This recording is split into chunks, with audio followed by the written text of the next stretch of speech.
नमस्कार जोहार दोस्तों, एसपी हिस्ट्री क्लासेस में आप सभी का स्वागत है। और मैं आपका एडुकेटर सुनील पंडित लेकर आया हूं सिविक्स का एक महत्वपूर्ण प्रैक्टिस सेट जो सहायक आचार्य के लिए काफ़ी महत्वपूर्ण है। चलिए, आज का जो प्रैक्टिस सेट नंबर है वो 4 है। कितना है? प्रैक्टिस सेट नंबर 4 है। अब शुरू करता हूँ मैं। क्वेश्चन क्या का पहला क्वेश्चन क्या है अब देख पा रहे होंगे। ये रहा आपका पहला क्वेश्चन। प्रैक्टिस सेट नंबर यहाँ देख पा रहे होंगे। प्रैक्टिस सेट नंबर कितना है? ये प्रैक्टिस सेट नंबर 4 है और ये मॉडल प्रैक्टिस सेट है जो स्पर्धा प्रकाशन का है। चलिए तो शुरू करता हूँ। प्रैक्टिस सेट नंबर 4 में पहला क्वेश्चन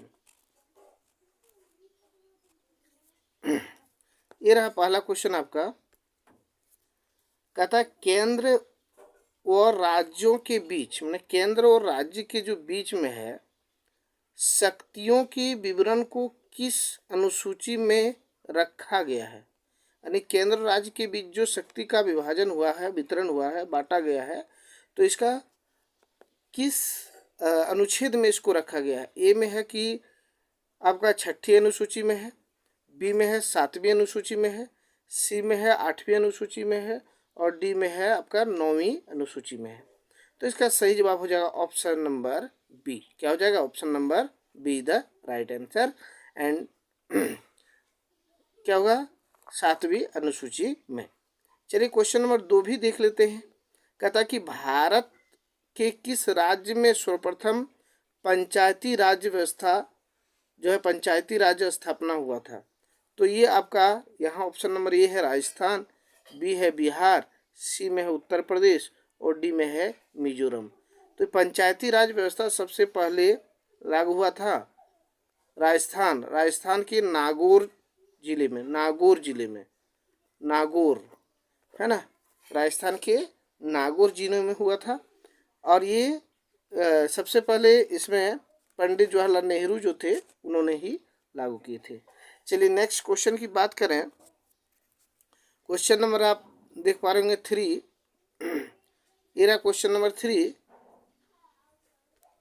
कहता है क्या कि भारतीय संविधान का मूल दर्शन क्या है? मतलब भारत का जो संविधान है उसका मूल दर्शन क्या है? तो यहाँ क्या दिया है? नंबर ए में गांधीवाद है, वैज्ञानिक समाजवाद है, उदारवाद है और लोकतांत्रिक समाजवाद है। तो ये क्या हो जाएगा? ऑप्शन नंबर डी लोकतांत्रिक समाजवाद है भारतीय संविधान का मूल दर्शन। Next question number 4। कहता है कि संविधान की सजीवताओं के लिए इनमें से कौन महत्वपूर्ण नहीं है? क्वेश्चन हो रहा है कि नहीं है, क्या नहीं होगा? तो देखिए यहाँ आप देख पा रहे होंगे। कहता है कि राजनीतिक पार्टियों का कार्यक्रम नहीं, राजनीतिक पार्टियों का कार्यक्रम। बी में कहता है संसद द्वारा बनाए गए कानून, ये तो होगा। संविधान में संशोधन, ये भी होगा। न्यायालयों के फैसले, ये भी होगा। तो ये जो ऑप्शन नंबर ए आप देख रहे हैं ये नहीं होना चाहिए। इसका सही जवाब हो जाएगा ऑप्शन नंबर ए। क्या हो जाएगा? Option number A. Question number 5 का बात करें तो ये रहा क्वेश्चन नंबर 5। जैसे कि आप देख पा रहे होंगे। क्वेश्चन नंबर 5 कहता है भारतीय संविधान के किस अनुच्छेद में संशोधन की प्रक्रिया का वर्णन किया गया है? यानी कि भारतीय संविधान के किस अनुच्छेद में जो है संशोधन प्रक्रिया का वर्णन किया गया है? नंबर ए में है अनुच्छेद 365 है, बी में है 368 है, सी में है 366 है और डी में है 370। तो किस अनुच्छेद में संविधान में संशोधन का प्रक्रिया जो वर्णन किया गया है? तो यहाँ आप देख पा रहे होंगे अनुच्छेद यानी कि बी जो है आपका अनुच्छेद जो होता है 368 में ऐसा वर्णन किया गया है। 368 में, नहीं कि इसका सही जवाब हो जाएगा बी। चलिए नेक्स्ट है क्वेश्चन नंबर 6 कि व्यवहारवादी आंदोलन हुआ था कब? तो ये व्यवहारवादी आंदोलन जो है ये इसको क्या बोलेंगे हम लोग कि व्यवहारवादी मैंने कि 20वीं सदी में। तो 20वीं सदी में भी आप देख पा रहे होंगे तो सब तो 20वीं सदी का है। तो यहाँ ऑप्शन नंबर ए में है कि 1910 से 1920 के दशक में, बी में है 1930-40 के दशक में, सी में है 1950-60 के दशक में और डी में से कोई नहीं। तो इसका क्वेश्चन नंबर 6 जो है इसका भी क्वेश्चन आंसर हो जाएगा बी नंबर। क्या हो जाएगा? ऑप्शन नंबर बी हो जाएगा। 1930 और 40 के दशक में व्यवहारवादी आंदोलन का हुआ था। नेक्स्ट क्वेश्चन है क्वेश्चन नंबर 7। क्या क्वेश्चन नंबर 7 आप देख पा रहे होंगे। कहता कि आधुनिक राजनीतिक विज्ञान को विकसित करने में किस विद्वान का महत्वपूर्ण भूमिका है ना। आधुनिक राजनीतिक विज्ञान जो विकसित किया था इसमें से किस वैज्ञानिक का महत्वपूर्ण भूमिका है। तो यहाँ आप देख रहे होंगे मेरियन लॉसवेल का है, ओमांड का है, डेविड स्टोन का है और उपरोक्त सभी का है। तो यहाँ सभी का है। क्या? उपरोक्त सभी का है। Option number D. नेक्स्ट है क्वेश्चन नंबर 8 में कि व्यवहारवाद द्वितीय विश्व युद्ध के बाद किसके नेतृत्व में आया। यानी कि द्वितीय विश्व युद्ध जो हुआ था 1939 से 1945 के बीच में, तो इसके बाद व्यवहारवाद जो आया वो किसके नेतृत्व में आया था, यहाँ बताना है। तो ये आप ऑप्शन नंबर ए में देख रहे हैं, डेविड स्टोन के नेतृत्व में, कैटलिन के नेतृत्व में, या ई मेरियन के नेतृत्व में, या इनमें से कोई नहीं। तो इसका सही जवाब हो जाएगा option number A, David stone के नेतृत्व में आपका आया था। चलिए नेक्स्ट क्वेश्चन है क्वेश्चन नंबर 9। जैसे कि आप देख पा रहे होंगे क्वेश्चन नंबर 9 में क्या है। क्वेश्चन नंबर 9 कहता है कि व्यवहारवाद के पिता, व्यवहारवाद के जो पिता है वो किसको कहा जाता है। क्योंकि व्यवहारवाद का जो पिता है 9 में है, व्यवहारवाद के बौद्धिक पिता किसको कहते हैं। तो यहाँ है ई मेरियन को कहते हैं, कॉटलिन को कहते हैं, अरस्तु कहते हैं, या प्लेटो को कहते हैं। तो व्यवहार का जो पिता है वो कहा जाता है ई मेरियन को ही कहा जाता है। ऑप्शन नंबर ए इसका जो है वो करेक्ट आंसर हो जाएगा। चलिए नेक्स्ट क्वेश्चन है क्वेश्चन नंबर 10। 10 में क्या है, कहता कि व्यवहारवाद निम्नलिखित में से किससे संबंधित है। राजनीतिक दर्शन से संबंधित है या राजनीतिक विश्लेषण से संबंधित है, या ए और बी दोनों सही है। तो ये जो व्यवहारवाद है ये आपका राजनीतिक विश्लेषण से संबंधित है। ऑप्शन नंबर बी जो है इसका करेक्ट आंसर हो जाएगा। क्या हो जाएगा? ऑप्शन नंबर बी जो है इसका करेक्ट आंसर हो जाएगा। चलिए क्वेश्चन नंबर 11 लेते हैं और देखते हैं क्या है। ये रहा क्वेश्चन नंबर 11। क्या क्वेश्चन नंबर 11 देखिए, कहता कि आर्थिक समानता का अर्थ है। आर्थिक समानता का क्या अर्थ है।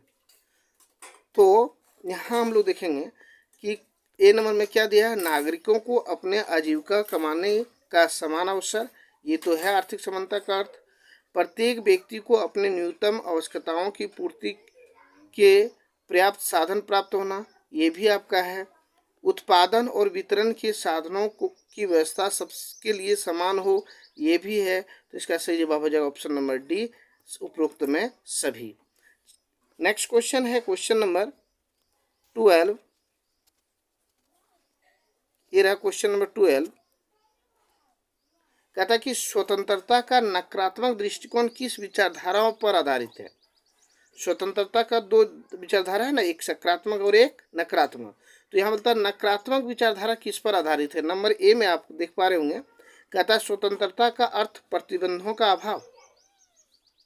नहीं, स्वतंत्रता का अर्थ तो प्रतिबंधों का अभाव नहीं है। तो ये नकारात्मक पूछ रहा है, तो ये नकारात्मक पे बोलेगा हाँ है। क्या है? तो ये तो सही हो जाएगा इसके अनुसार नकारात्मक के अभाव से। बी में बोलता है व्यक्तियों पर राज्य द्वारा कोई नियंत्रण नहीं होना, ये भी गलत है। नियंत्रण तो होना चाहिए।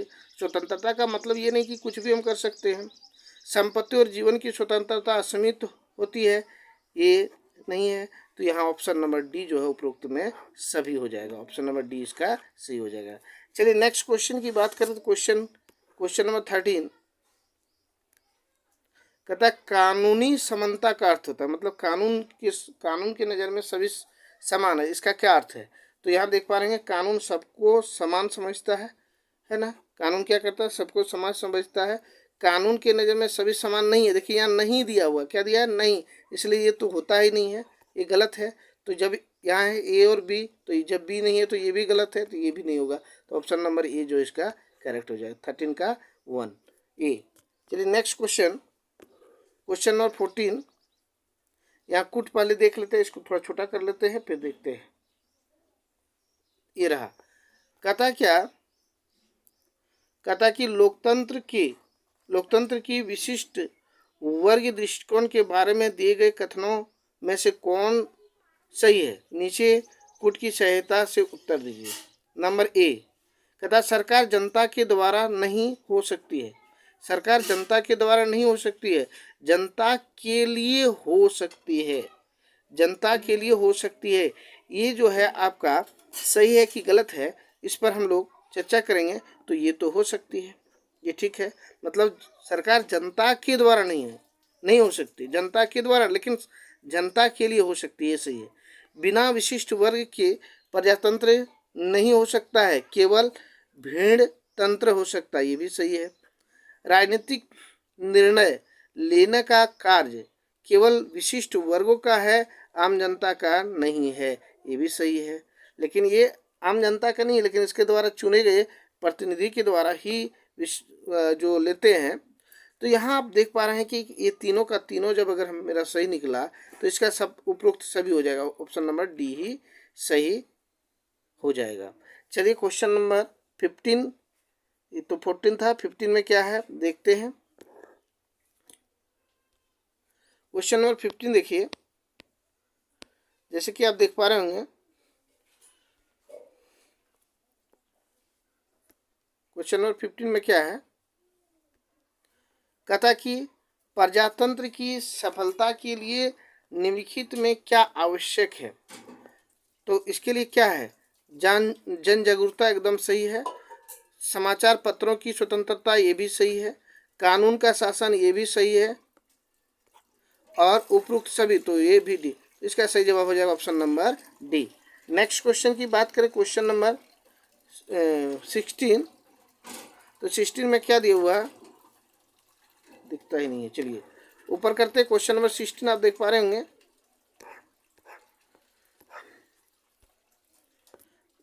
कहता क्या कि प्रजातंत्र व्यवस्था में राजनीतिक दलों की भूमिकाओं में क्या शामिल है? क्या शामिल है? तो लोकमत का निर्माण, चुनाव का संचालन, बी में है, सी में है राजनीतिक चेतनाओं का प्रयास, और डी में उपरोक्त सभी। तो 16 का भी ऑप्शन नंबर डी ही सही हो जाएगा, उपरोक्त में सभी। नेक्स्ट क्वेश्चन है क्वेश्चन नंबर 17। ये रहा क्वेश्चन नंबर 17, जैसे कि आप देख पा रहे होंगे, कहता केंद्र और राज्य के बीच होने वाली विवादों को का निर्णय करने की भारत के उच्चतम न्यायालय की शक्ति आते हैं। यानी कि केंद्र और राज्य के बीच में जो विवाद उत्पन्न हो जाता है और इस विवाद का निर्णय, मतलब उसका फैसला जो होता है, भारत के उच्चतम न्यायालय की शक्ति में आते हैं। तो इसका किस तरह की शक्ति है, ये क्या है? ये नंबर ए में है, उसकी परामर्शी अधिकारित के अंतर्गत आता है, इसकी अपीली अधिकारी के अंतर्गत आता है, इसकी मूल अधिकारिता के अंतर्गत आता है, या इसकी संवैधानिक अधिकारिता के अंतर्गत आता है। तो यहाँ ऑप्शन नंबर इसका जो सी है, ये आपका मूल अधिकारिता के अंतर्गत आता है। 17 का सी इसका सही जवाब हो जाएगा। चलिए नेक्स्ट क्वेश्चन की बात करें, क्वेश्चन नंबर 18। जैसे कि आप देख पा रहे हैं कि संविधान के किस अनुच्छेद के तहत लोकसभा में अनुसूचित जातियां जनजातियों के लिए सीट आरक्षित की गई है। बहुत ही इंपॉर्टेंट क्वेश्चन है कि किस अनुच्छेद के तहत जो है अनुसूचित जाति और जनजाति के लिए सीट आरक्षित की गई है। तो यहाँ अनुच्छेद 4 दिया हुआ है, अनुच्छेद 330 है, अनुच्छेद 332 है, अनुच्छेद 338 है, या अनुच्छेद 340 है। तो यहाँ अनुच्छेद जो है आपका ऑप्शन नंबर ए में अनुच्छेद 330 के अंतर्गत ऐसा आरक्षण करने का या सीट आरक्षित करने का निर्णय दिया गया है। क्वेश्चन नंबर 19 कि राजनीतिक दलों की आवश्यक तत्व क्या है? आधारभूत सिद्धांत की एकता, संगठन, वैधानिक उपायों का प्रयोग, और उपरोक्त सभी। तो इसका भी ऑप्शन नंबर डी हो जाएगा, उपरोक्त सभी। नेक्स्ट क्वेश्चन है क्वेश्चन नंबर 20। ये रहा क्वेश्चन नंबर 20, जैसे देख पा रहे होंगे आप, कहता कि निम्नलिखित में से कौन सा एक राजनीतिक दल का गुण नहीं है? तो राजनीतिक दल का गुण क्या नहीं हो सकता है? नंबर ए जनमत का निर्माण, ये तो राजनीतिक दल का गुण है ना। बी में है जनताओं की राजनीतिक प्रशिक्षण, ये भी राजनीतिक है। लेकिन यहाँ देखिए ऑप्शन नंबर सी, व्यक्तित्व स्वतंत्रता की अवधारणा, मतलब एक व्यक्ति की स्वतंत्रता की अवधारणा, तो ये नहीं हो सकता है। इसलिए सही जवाब क्या हो जाएगा? ऑप्शन नंबर सी, श्रेष्ठ कानून का निर्माण, ये सही है। तो यहाँ नहीं का बात किया तो ऑप्शन नंबर सी इसका राइट जवाब हो जाएगा। नेक्स्ट क्वेश्चन बात करें, क्वेश्चन नंबर आपका 21 कहता है कि निम्नलिखित में से कौन सा राजनीतिक दल का गुण है? राजनीतिक दल का गुण का बात कर रहा है।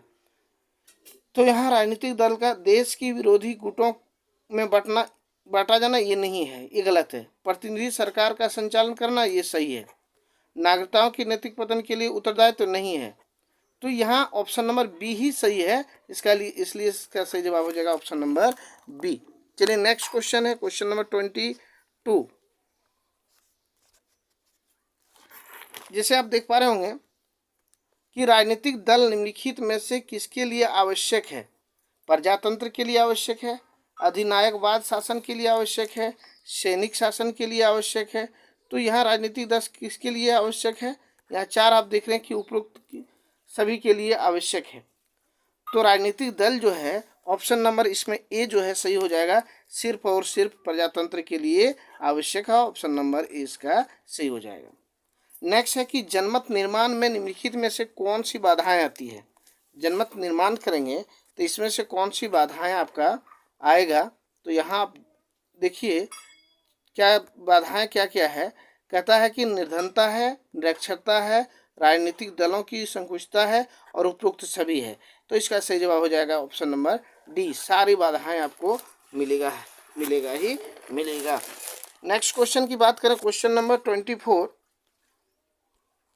ये रहा क्वेश्चन नंबर 24।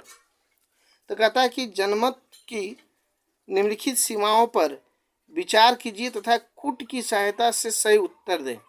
जनमत सरकारी मामलों की जानकारी में रुचि रखती है, जनता को केवल सूचना दी जाती है, उचित सूचना नहीं, और जनता तार्किक निष्कर्ष तक पहुंचती है। यहाँ 3 को दिया हुआ है, 3 में से इसका आंसर भी देखना है कि क्या इसका सही जवाब हो जाएगा।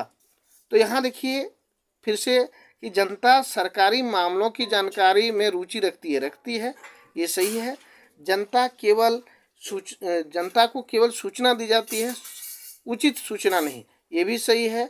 और जनता तार्किक निष्कर्ष तक पहुंचती है, ये भी सही है। तो इसका ऑप्शन नंबर सी इसका सही जवाब हो जाएगा।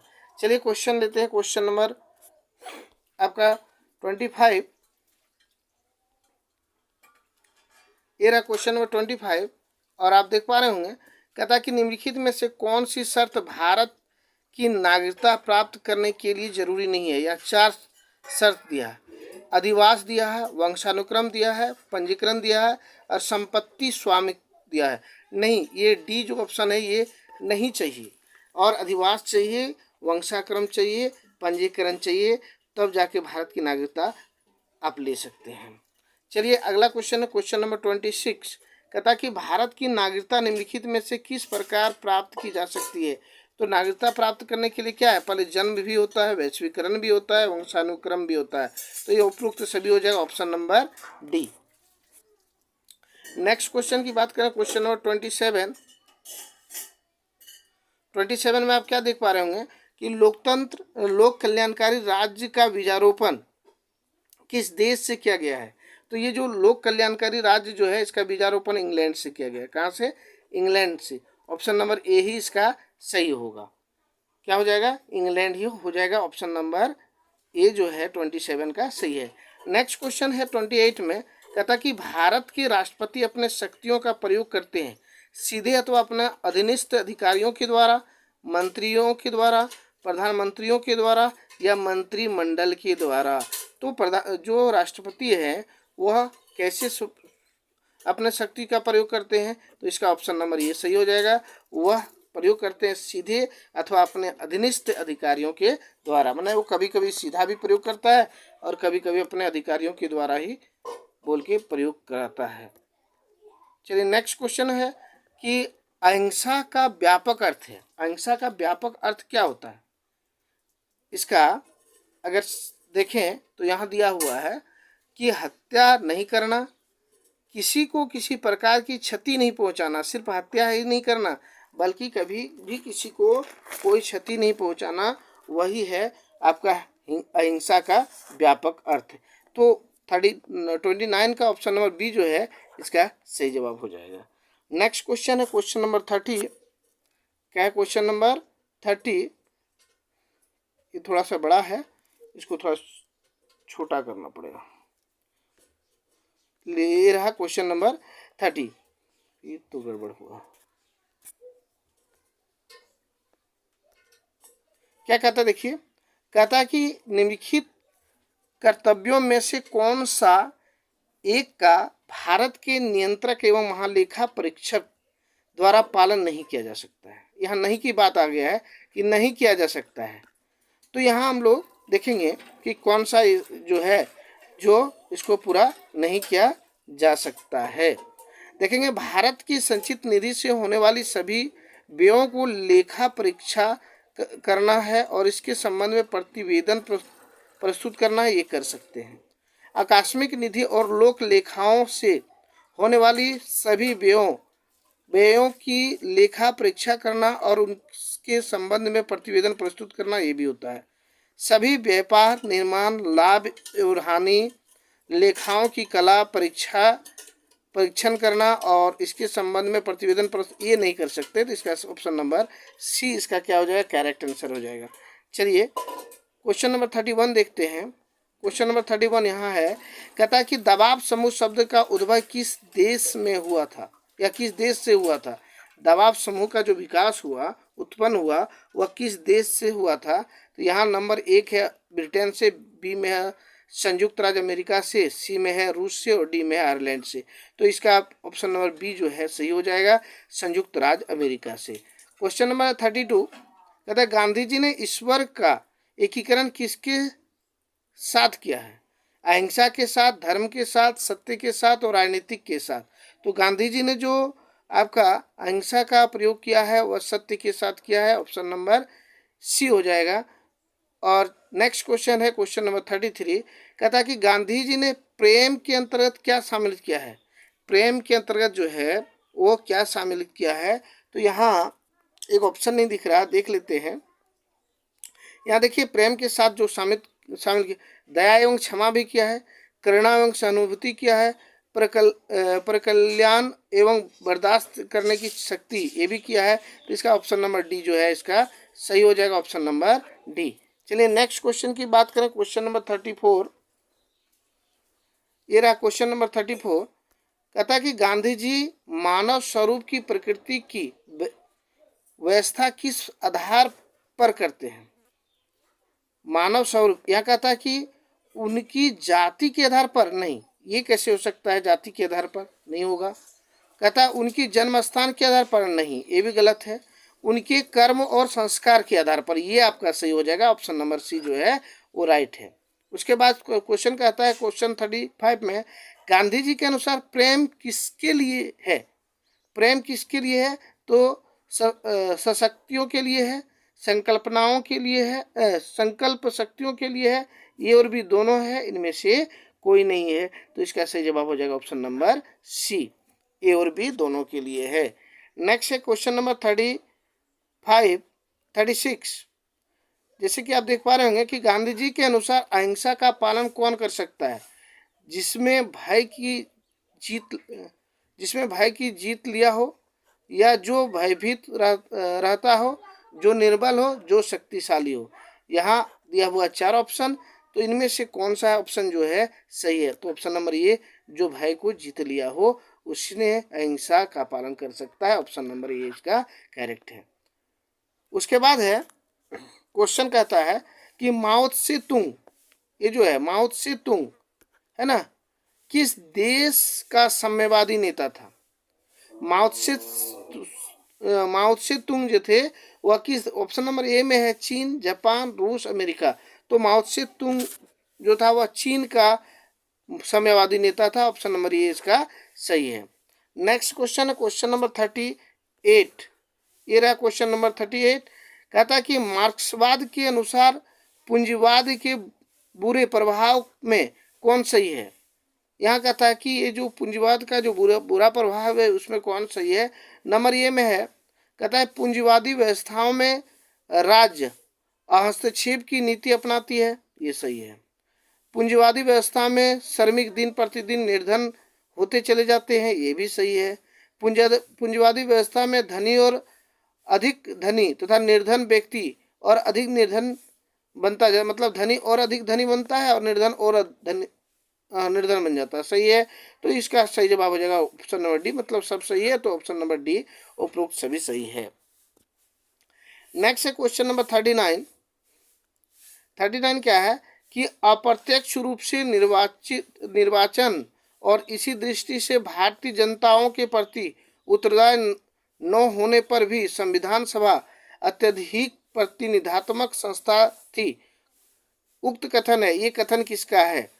यहाँ होता है डॉक्टर राजेंद्र बाबू का है, यानी कि राजेंद्र प्रसाद है, डॉक्टर BR अम्बेडकर है, महात्मा गांधी का है और ग्रेनविल आइंस्टीन का है। तो यहाँ चार में से इसका सही जवाब क्या हो जाएगा, option number D Granville Einstein, मतलब इसका डी सही हो जाएगा। क्वेश्चन नंबर 40 देखते हैं। 40 में क्या कह रहा है। 40 में कहता है संविधान सभा का गठन किया गया परीक्षा निर्वाचन द्वारा, वयस्क मताधिकार के द्वारा या जनता द्वारा प्रत्यक्ष चुनाव के आधार पर, या उपरोक्त में कोई नहीं।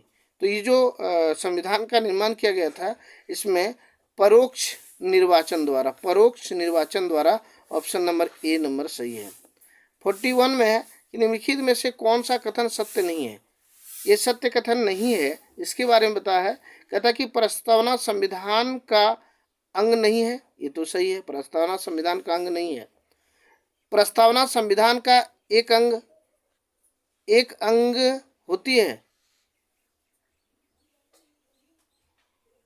यहाँ इस क्वेश्चन पे थोड़ा मेरा डाउट है, इस क्वेश्चन को मैं छोड़ देता हूँ, हमको समझ में नहीं आ रहा है कि क्वेश्चन सही है कि नहीं। यहाँ पढ़ रहा है कि प्रस्तावना संविधान का अंग नहीं होती है, और उसके बाद बोलता है प्रस्तावना जो है संविधान का एक अंग होती है।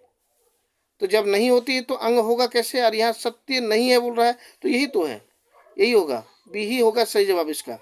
हमारे संविधान में प्रस्तावना नियोजित नहीं है, तो ये बी नंबर ही इसका सही जवाब हो जाएगा। 41 का बी ही सही है। चलिए, और अगर किसी को कोई दिक्कत है तो क्वेश्चन ये नंबर लिख के हमको थोड़ा बताइएगा। चलिए नेक्स्ट क्वेश्चन की बात करें तो यहाँ 42 में आप देख पा रहे होंगे कि प्रस्तावना किसी अधिनियमित के मुख्य आदर्शों एवं आकांक्षाओं का उल्लेख करती है। तो किसका कथन है यहाँ, इसमें 42 का क्या हो जाएगा, न्यायाधिपति श्री सुब्बा राव का है, प्रोफेसर जेनिस का है, या हिलर का, इनमें से कोई नहीं, तो ऑप्शन नंबर ए इसका सही हो जाएगा। चलिए 43 क्वेश्चन नंबर देखते हैं। ये रहा क्वेश्चन नंबर 43। 43 में है भारतीय संविधान का स्रोत क्या है।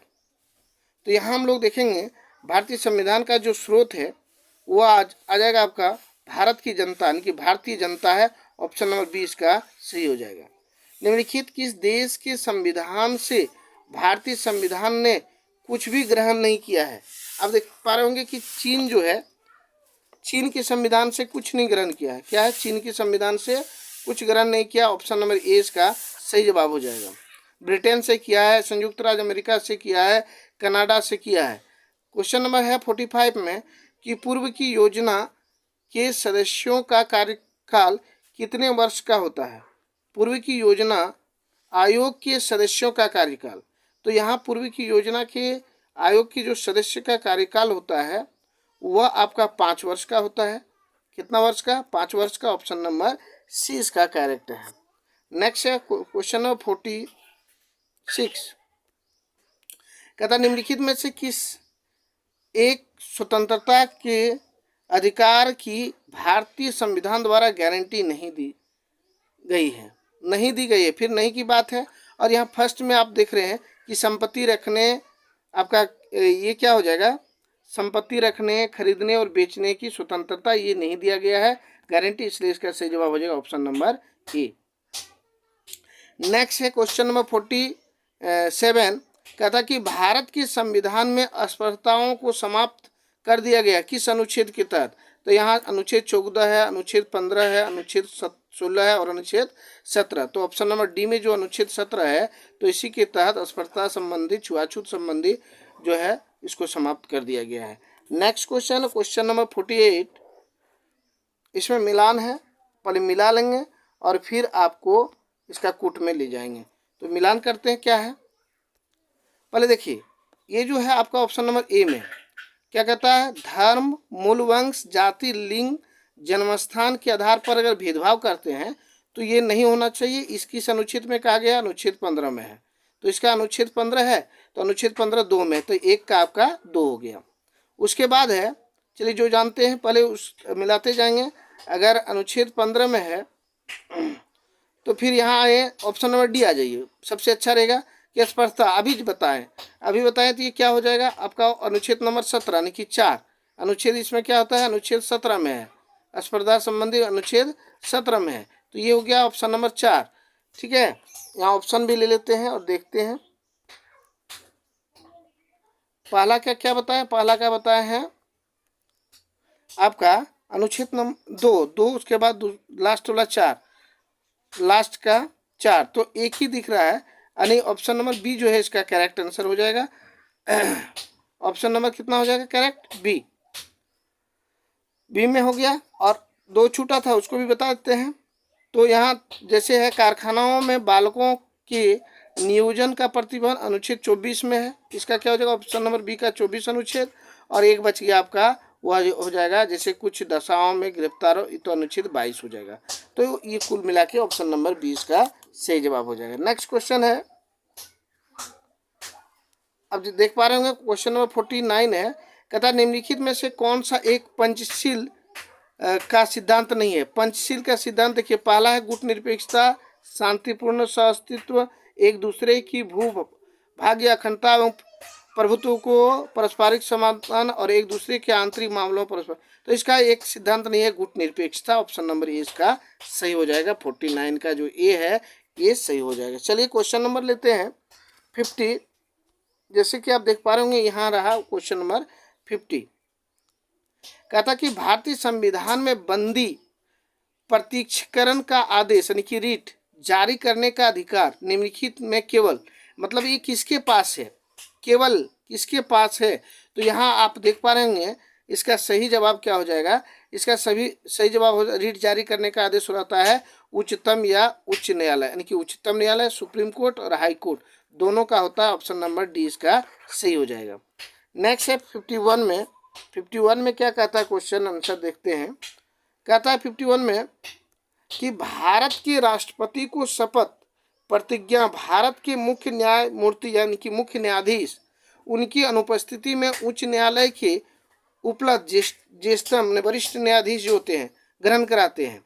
यह प्रावधान किस अनुच्छेद से संबंधित है? यह अनुच्छेद दिया हुआ है, अनुच्छेद 59 है, अनुच्छेद 60 है, अनुच्छेद 61 है, अनुच्छेद 62 है। तो ये अनुच्छेद 60 में है। अनुच्छेद कितना में है? 60 में, इसलिए इसका सही जवाब हो जाएगा option number B. Next question है क्वेश्चन नंबर 52 क्या है, कहता है कि निम्नलिखित में से कौन सा एक भारत के राष्ट्रपति का संवैधानिक विशेषाधिकार नहीं है। संवैधानिक विशेषाधिकार नहीं है। नंबर ए, विधायक को पुनर्निर्वाचन के लिए वापस करना, वित्त विधेयक को पुनर्विचार के लिए वापस करना, लोकसभा का विघटन करना और राज्यसभा का आहन करना। तो यहाँ जो आंसर हो जाएगा ये हो जाएगा ऑप्शन नंबर बी, वित्त विधेयक को पुनर्विचार करने के लिए वापस करना। ये आपका राष्ट्रपति का संवैधानिक अधिकार नहीं है। ऑप्शन नंबर बी इसका सही जवाब हो जाएगा। क्वेश्चन नंबर 53, तो ये भी बड़ा है थोड़ा सा, इसको भी देखना पड़ेगा। तो 53 में देख लेते हैं, मिला लेते हैं क्या है। 53 में देखते हैं क्या है कि राष्ट्रपति पर महाभियोग चलाने का अधिकार, ये अनुच्छेद आपका हो गया अनुच्छेद 61 में है। कितना में है? अनुच्छेद 61 में है। फिर है राष्ट्रपति या उपराष्ट्रपति के निर्वाचन विवाद पर अंतिम निर्णय सर्वोच्च न्यायालय, ये आपका हो जाएगा अनुच्छेद 70 में है। ठीक है। उसके बाद है कि राष्ट्रपति की क्षमादान शक्ति, ये अनुच्छेद 72 में है। और लास्ट में राष्ट्रपति की शक्ति पद को भरने के लिए निर्वाचन करने के समय आकस्मिक रिक्ति को भरने के लिए निर्वाचन, तो इसका लास्ट का हो गया आपका ऑप्शन नंबर 2। तो पहले क्या 2 4 1 3, 2 4 1 3 देखते हैं किसमें है। तो ऑप्शन नंबर यहाँ देख पा रहे होंगे, ये ऑप्शन नंबर जो है 2 4 1 3 कहाँ दिख रहा है? ओ सॉरी, 2 4 1 3 दिख रहा है सी में। 2 4 1 3 यानी ऑप्शन नंबर इसका सी जो है वह करेक्ट हो जाएगा आंसर। नेक्स्ट क्वेश्चन की बात करें, क्वेश्चन नंबर 54 में, तो यहाँ आप देख पा रहे होंगे, कहता है कि भारत के राष्ट्रपति के संदर्भ में निर्वाचन में से कौन सी सही है? वह मंत्रिपरिषद की बैठक का अध्यक्षता करता है, वह राज्य का अध्यक्ष है, मंत्रिपरिषद के लिए मंत्रिपरिषद की लिखित सलाह पर आपात स्थिति की घोषणा करता है, उसे क्षमा प्रदान करने की शक्ति है। तो यहाँ पूछा कि कौन सा नहीं है, तो नहीं में आ जाएगा आपका ऑप्शन नंबर ए, वह मंत्रिपरिषद की बैठक की अध्यक्षता नहीं करती। आगे देखिए क्वेश्चन नंबर 55, कहता कि राष्ट्रपति मंत्रिपरिषद की सलाह मानने के लिए निम्नलिखित में से किस अनुच्छेद द्वारा बाध्य है? मतलब राष्ट्रपति जो है मंत्रिपरिषद की उसको सलाह मानना ही पड़ेगा, बाध्य है, लेकिन किस अनुच्छेद के अंतर्गत? अनुच्छेद आप देख पा रहे होंगे यहाँ, अनुच्छेद क्या है? अनुच्छेद आपका 74 है, 75, 76 और 77।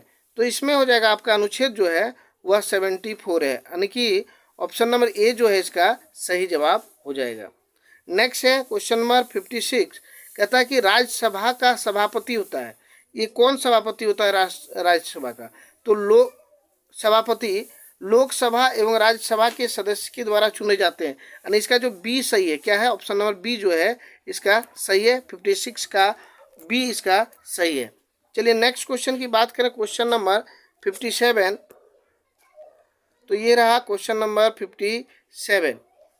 कहता कि निम्नलिखित में से किस निकाय की अध्यक्षता गैर सदस्य करता है? किस निकाय की अध्यक्षता जो है गैर सदस्य करता है? तो लोकसभा है, राज्यसभा है, विधानसभा है और विधान परिषद है। तो यहाँ जो विधानसभा होता है इसकी अध्यक्षता आपका गैर सदस्य करता है। नेक्स्ट है क्वेश्चन नंबर 58 कि तहसीलदार होता है, तहसीलदार क्या होता है? तहसीलदार होता है आपका अधीनस्थ सेवा का सदस्य, यानी कि बी नंबर 58 का क्या हो जाएगा? 58 का हो जाएगा आपका ऑप्शन नंबर बी 58 का। चलिए ऑप्शन नंबर बी जो है इसका सही है। और 59 देखते हैं, 59 और 60 एक साथ देख लेते हैं। तो 59 में क्या है? कहता कि भारत में उपलब्ध किस एक आयोग ने भारत में लोक सेवाओं में कार्मिकों की भर्ती के लिए लोक सेवा आयोग की स्थापना की सिफारिश की है। तो यहाँ जो है इसका किस आयोग ने? साइमन कमीशन, ली कमीशन, इटली कमीशन या रेड किलफ कमीशन? तो इसका भी आंसर हो जाएगा ऑप्शन नंबर बी, सॉरी हाँ बी ही हो जाएगा, ली कमीशन हो जाएगा 59 का। और आज का अंतिम सवाल है, गलत कथन को पहचानिए। कहता है भारत सरकार ऐसी विशेषज्ञ को सेवा करने के लिए अनुबंध कर सकती है जो अस्थायी सरकार सेवा के बाहर है, ये सही है। बी में कहता है कि किसी भी कर्मचारी को अपने खिलाफ लगाए गए आरोप की सुनवाई का अवसर नहीं दिया जाता, ये गलत है, बी नंबर ही गलत है, दिया जाता है, इसलिए इसका सही जवाब क्या हो जाएगा? ऑप्शन नंबर बी हो जाएगा। तो इसी के साथ जो है आज का 60 क्वेश्चन रहा। अगर वीडियो अच्छे लगे, अगर क्वेश्चन अच्छे लगे तो वीडियो को लाइक, शेयर एवं कमेंट जरूर कीजिएगा। और अगर चैनल पर पहली बार है तो चैनल को सब्सक्राइब कर बेल आइकन को दबाना ना भूलें, ताकि इस तरह की वीडियो आपको सबसे पहले मिल सके। चलिए मिलते हैं नेक्स्ट वीडियो में, तब तक के लिए जय हिंद, जय भारत, धन्यवाद।